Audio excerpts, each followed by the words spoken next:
Samsung front load calibration. Magkakalibrate po tayo ng Samsung front load.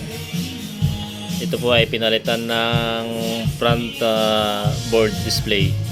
So, switch on muna natin and press delay and temperature.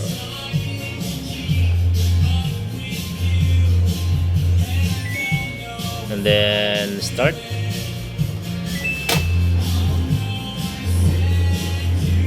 Nag-uumpisa na po siya mag-calibrate.